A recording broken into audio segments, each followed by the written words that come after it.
I thought it would be useful to talk about some of the companies that I've worked with before. I've had the privilege of working with some amazing companies in my time. And I thought by sharing what worked well and what didn't, that would help understand what we're doing within Outside Ideas and what might work well for your own businesses.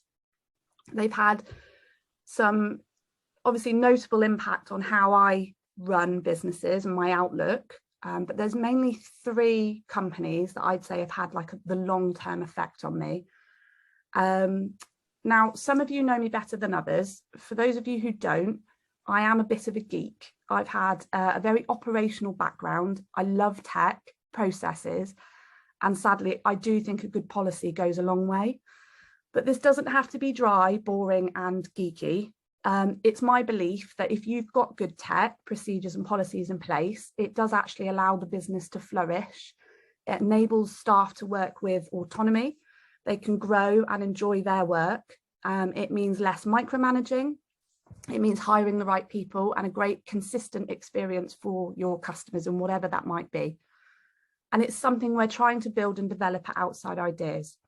And it's not that Pete wasn't able to build great customer experiences before, he did, but he did recognise there were a few issues, but he lacked the time to sort them in an efficient and evergreen manner that was sustainable. So anyway, the 3 companies. So the first one, my part-time job in school turned full-time managing stores, TGI Fridays.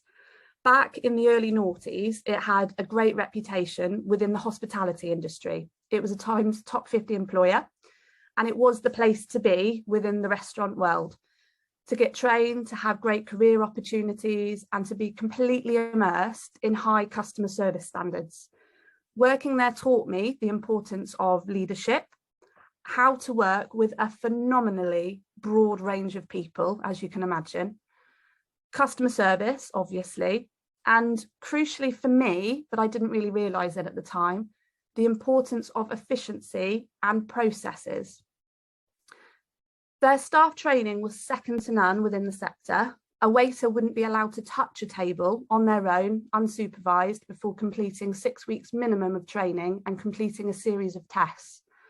Service excellence was what they were after, with that unique TGI's twist, a bit wacky. There was a process for everything to maintain the excellent service standards on such a scale. Training was the start. Each function within the stores had exams to fulfill. Even the young lad cleaning tables had exams to do before being let loose on his own. There were checks in place every shift for everything. It was a well-oiled machine. Uniforms had to be just so, the food prep had to be done just right, the wooden floors had to be so polished you could see your face in them. There was a manual, guide, checklist and standard behind everything. Even how the salt and pepper pots were placed on the table had their own guide. More famously, they had their theories and their values, and some of these Pete and I still quote today. You had things like swan theory, elephant pool theory, beach ball theory. These were ways of simplifying sometimes complex business processes down to make them tangible and help bring all team members up to speed on what was expected of them and how to run the stores. Their values were also a way of incentivizing the team. So each value had a corresponding pin, such as a peacock for pride, so pride in your work, your team, your store, a top hat for personality, bringing individuality to your store and creating that entertainment that they were famous for. And you would earn your badges for your stripes and your braces, and people really did work hard for them and wear them with pride. Now, TGI's is a franchise model, so having all of these processes laid down with meticulous detail, they were able to roll out these service standards store after store, and the way they used them made them accessible to all team members. The customer experience was consistent in theory, whichever branch you turned up to. So lesson 1, systems help you scale. And that was me straight out of school. My second significant role was with a company called the Marketing Practice. So I joined TMP when they were at a bit of a turning point and they were massively on the up. When I joined them in 2012, we had one converted barn that you can kind of just about see behind here. about 40 people with some amazing clients. We were working with the likes of Nokia, O2, Canon, and T&P had niched themselves as being the all under one roof IT marketing specialists, and it worked. There wasn't really anything else in the market at the time when the company first was created that did it all under one roof like that. Up until the point where I joined, the business had grown organically. It started in the owner's dining room. The main focus, obviously, up to that point was the marketing and the client work, less so the infrastructure and around them to support the growth. They hadn't previously had a dedicated ops role when I joined, and as with a lot of small growing businesses, the finance and HR teams were responsible for just making sure everything worked. And it was a bit like a patchwork quilt of quick fixes. The tech was unreliable. There was lots of frustration and significant downtime, which impacted productivity. And when you're working with big clients like that, obviously that just shakes your reputation with them. Even though they were spending lots of cash on an outsourced IT provider, there was still a lot going through one relatively young guy in a client service role. There was a lot of change when it came to key team members.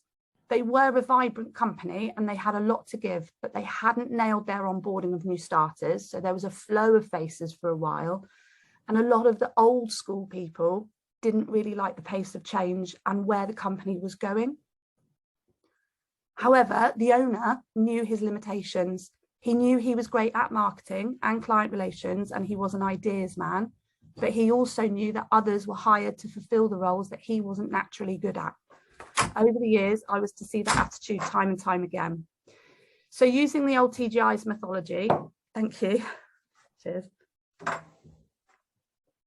Our little team had relatively free rein to implement standardized ways of costing, quality checks for the tech and for the infrastructure, bringing the rather out of date tech stack up to speed.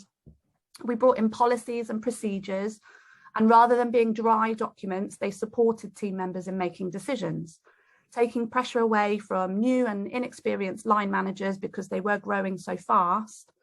An extensive induction plan helped all of those new starters get to know the company, meet key people, undergo the right training so that they didn't feel lost or overwhelmed. Fast forward a few years and our little team had grown. Our one converted barn had expanded to 3 buildings at the HQ site. We had offices in London, Munich, Seattle, Australia. The speed of the growth was phenomenal, and they're still going strong. They've recently acquired 2 other agencies. They now employ over 300 people. Not bad when it started in the owner's dining room. So lesson 2, know your limitations, play to your strengths, find someone to fill those gaps and trust them to do the job. The third company I'd like to talk about had some great success, and they had big visions of growth, looking to double their revenue in their 5-year plan. We were working with huge companies like Barclays and GSK. Incidentally, they'd also grown rather organically to that point, and they had some of their own inefficiencies, way too much tech and money being spent haphazardly over time to cover up and attempt to fix the teething pains that came with that initial growth, and a lot of change in their senior management team, which couldn't really keep hold of people.